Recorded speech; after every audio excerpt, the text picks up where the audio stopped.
radiotoday.co.uk at the Radio Festival. Chris Evans, welcome to the Radio Festival. Is it somewhere you've been before? I have not been to the one in Manchester before. I've been to the Radio Festival. I think it was in Birmingham last time I went. I can't remember, to be honest. Okay. You're doing a session this afternoon with some colleagues from the past. Are you looking forward to kind of renewing those acquaintances? Well, we just all met in the foyer here, and the guy who gave me my first job in radio, Tony Ingham, is actually 1 yard away from me, and he gave me my first job. And everybody knows the Timmy and me connection, but Tony gave me the gig, and he's here, so just to see him. He looks like he's the head of Scotland Yard. He still scares the shit out of me. Tony still scares the shit out of me just looking at him.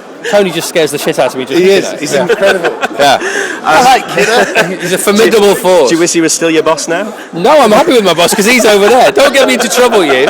Sorry. You've obviously come up with the festival. You're doing your show from here tomorrow morning as well, I understand. No, I'm not. Are you not? No, I'm going straight. It was on off, and then well, we don't. There's no reason for us to be here as far as the listeners are concerned. So we couldn't really say we're broadcasting from Manchester without justifying it. So we couldn't say it. But it'll be obvious that we're not in the studio. So I mean, listeners always come first for me. So it doesn't make sense. So I'm up and down in a day. So that was something Bob was saying in one of the sessions, that you acutely know your audience, and taking over from Terry, you're acutely aware that you need to keep that audience and not do anything to offend them or upset them. And the figures show that you've been doing that. How do you think it's bedding in? Well, I mean, it is bedding in, but the Drive Time show is bedding in after 3.5 years. It's always bedding in. I mean, the show we did today was entirely different to the show we did yesterday, and was better and more, had evolved, organically along that bedding in route, and it will continue to do so for as long as we're on. I mean, Terry's show was bedding in the last day he did it, because he'd never left before. You've never done that any show before, but the demographic for us was always much lower than people said it was. So we knew our target audience on Drive Time was 1 year off Terry's target audience. So the problem was never there. What do you listen to on the radio when you're not on it? I listen to Ken on the way home. I listen to a bit of commercial radio on the way in, and I listen to lots of Five Live. Love the Five Live boys. Work with them. I listen to Talk Sport, and I listen to.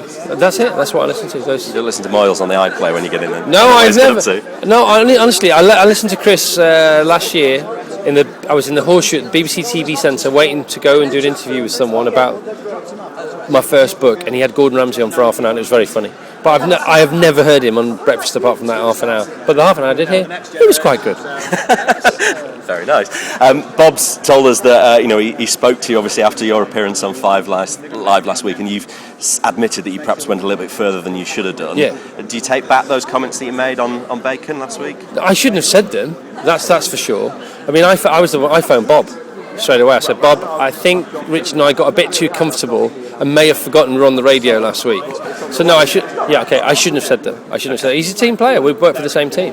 But you've got a book out to promote, and it was great headlines. No, that's not true. I mean, it was a question that was right at the end of the interview.